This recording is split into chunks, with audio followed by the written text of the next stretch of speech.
first guest is an Academy Award-nominated actress who has starred in numerous films, including Far From Heaven, The Hours, and Boogie Nights. Her latest film, Blindness, opens October 3rd. Please welcome the lovely Julianne Moore.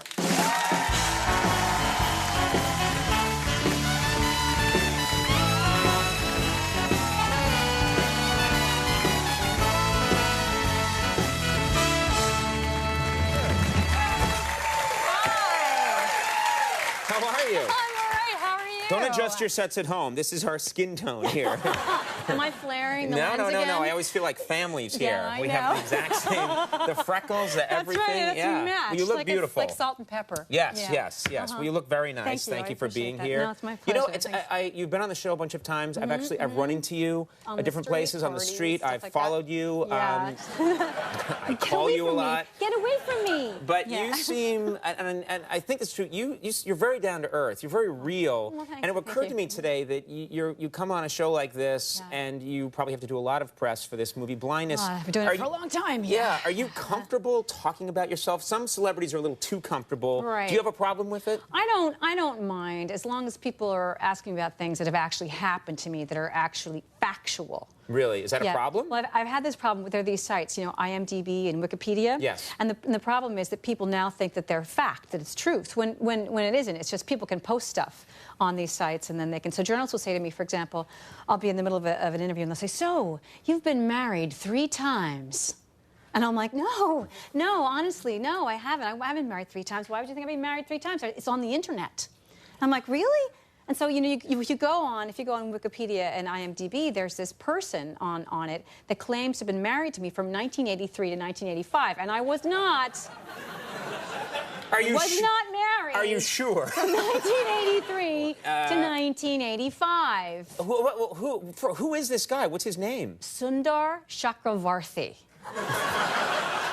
Sundar Chakravarthi? Sundar Chakravarthi. So Sundar Chakravarthi is out there telling people that he was married to you for this very specific amount of time. Did you even know this person? No, we've never heard of Sundar Chakravarthi. This gives me the idea. I want to start just putting all kinds of stuff about myself on the internet. That's right.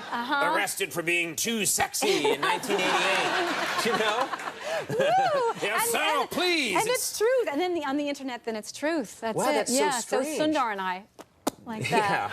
Well, you've only encouraged him now that you've mentioned him on TV. That's the thing. Now he's going to add 7 years to the marriage. And now you have, in reality, you have 2 children. I do. Beautiful. I've seen your kids. Children. They're gorgeous. Thank you How very old much. are they They're now? 6 and 10. 6 and 10. What are they into? Well, you know, we are now in what's called the golden age of childhood, where they're not like, you know, not little kids, they're not adolescents, so they're right in between, and so there's like a lot of like interactive play, real play, like do you know how to give a rose bush? To give a rose bush? I don't know what that is. Aha. Let me show you. Because my kids are much younger than that. Yeah, so they don't. They're in the. What's a rose bush? It's something rose bush is something that you give to somebody. Like, okay. So here we go. This is the ground, right? Okay. So first you plant the seeds. Ow. Yeah. Okay. All right. And then you rake the soil. Ah. Yeah, like that. Okay. And yeah. Then, oh, the rain's coming. Yeah. The rain's coming. Oh, it's a storm. Thunder, lightning. Thunder, lightning. Oh, I need to plant a few more seeds. More seeds. Rake it. Thunder, lightning. Thunder, lightning. What kind of parent are you? Yeah. That's horrifying. That's a rose bush. Oh, it's getting all red and horrific looking. I don't know if you can.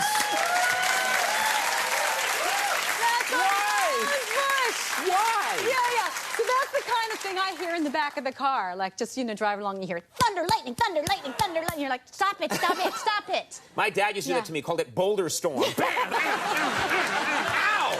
He's like, it's boulder storm. That's right. Pop. Father, why? Get me another beer. Not a problem. He got it sorted out. Yeah. Now, I'm curious about one thing, and again, my kids are much too young for this, but your kids are older now, and do you ever expose your kids to films that meant a lot to you when you were younger? Yeah. Is that something you do when your children are a little older? Yeah, and sometimes they're hard to find. Sometimes you can find them, on, like, Escape to Witch Mountain or something like that. That's easily available. Right, that's a classic. That's right, yeah. But then there was this movie that I was looking for years called Ring of Bright Water. Do you know it? I've never heard of that. Ring of Bright Water? I saw it in a drive-in when I was like 8 years old, and it's all about a man and his pet otter. And I got it on Netflix, and I was like, oh my gosh, I've been looking for this for years. So I said, oh, kids, this is like my favorite when I was little. I said, it has a sad ending, but I remember it's really, really good. It's so good. I've got it Saturday night, let's watch it. Could you remember it that well? I could remember everything except the end, which I knew was sad, but it was delightful. And this guy's in London, he walks by a pet store, and there's an otter in the window, and he says, hey, I love that otter, I'm gonna buy it. And he brings him home, and he knocks over the stuff in his house, and he ruins the fishbowl, and so he's like, I can't live here anymore, I need to move to Scotland. So he moves to Scotland with his pet otter, and they have a wonderful time, and they buy a beautiful house, and they make friends in the village, including a beautiful Scottish doctor who's a terrible actress, but she's very pretty. and she has a lovely Cocker Spaniel, and the otter and the Cocker Spaniel are friends, and they play, and he falls in love with the doctor. My kids are like, oh, Mommy, this is the best movie ever. This is great. You're bonding. Great. Yeah. I just love it. I said, oh, isn't it great? It's so much fun. At that point, my daughter's like, I'm really tired. I have to go to bed. I said, well, we'll tell you, the 6-year-old, we'll tell you how what happens in the morning. And my son and I are sitting there. He's 10. And everything's going so wonderfully, the guy's going to write a book about it. And he goes to London to publish this book about this beautiful otter and his friendship. Sure. So he's left with the Scottish doctor and the Cocker Spaniel, and they're running through the fields. They say hi to a farmer in the fields. Hi, farmer, splash, splash, splash, fun, fun, fun. And the farmer says, hi, doggy, otter, ugh! And he decapitates it with his shovel. And he chops his head off? And my son says, Mommy!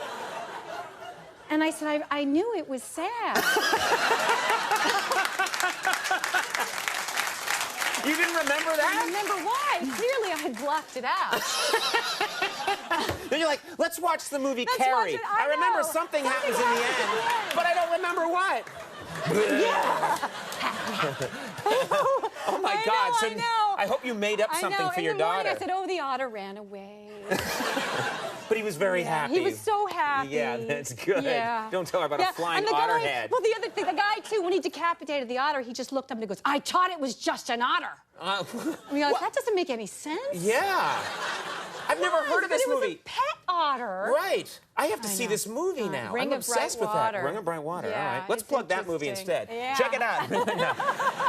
Let's talk about the movie that you're here to discuss, Blindness. The first thing I noticed is that you betrayed me. You dyed your hair blonde for this role. Blondness. Yeah. Blondness. I was enraged. Were you really? I really like the movie, but you know what? You might understand this. I felt that red hair was too aberrant. Freakish. I did. Yes. You think it's odd, unusual, bizarre, unappealing. Thanks. Dreadful. Yeah. Oh, great. You're dragging me down with you. Of course. Well, I mean, it's a little unusual, red hair. It's unusual. I didn't feel like it was mainstream enough for the character, but I didn't, I didn't like being redhead. I mean, if you think you're visible I didn't like being a blonde because I felt like I had a flashlight on my head all the time saying, like, look at me, look at me, look at me. Even though you think red would attract more attention, people sort of would yell out my name, and they would still recognize you. Yeah, I have to say, I don't know how you felt, but growing up, I hated having red hair. Oh, I know. And I wanted jet black hair. I wanted jet black hair, and I wanted my name to be like Chet Lickley or something. Yeah.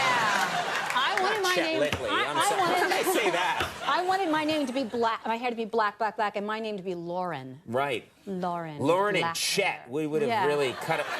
We would have cut a. Wouldn't you? People would think about us different. The beautiful. Hello, Lauren. I'm here to take you out in my hot rod. Oh, Chet, I'm so glad you're here. The name's Chet. Chet Lickley. That would make me Lauren Lickley eventually. It wouldn't have happened. We have a clip here from Blindness. Yeah. It's an unusual story, yes, quite a fascinating story. What can you tell us to help set up? It is based on the novel by Jose Saramago, and it is about a group of people a world actually, a city where people go blind, this contagious disease of blindness. They don't know why, so the city kind of rounds them up and puts them in this sort of containment facility. Right. And I'm the only character who doesn't go blind, but I don't tell anybody that because I want to go there with my husband. It's a romantic comedy. And what happens to the otter? A headless otter wanders in at one point. What happened? I thought it was just an otter. Yeah. All right, well, we have a clip here, and I believe this is where we know that you can see. That's right. They don't, and people Yeah. are starting to fight amongst each other. Some of the. Oh, yeah, it's dreadful. Let's take a look at this clip Yeah. from Blindness. War 3 is going to take charge of the food right now. Like in a store. Like the real world, we're gonna guard our store. So don't even think of breaking in, okay? So how do we pay for it? Excuse me, did I ask for any questions? Now go back to your warrants and get your money ready, okay? You know we don't have any money. Well, then whatever you got, lady. Jewelry, for example. Watches. Anything you think we might like. Oh, hey, and by the way, don't hide anything. All right? Understood? Let's go. Oh, lady, I'll never forget your voice. And I won't forget your face. Check it out. Blindness opens October 3rd. Always really delightful talking to you. Thanks so much for being here. Julianne Moore. We'll be right back. Zachary Levi from Chuck. We'll see you in a second. I'm in the mood to tear it up.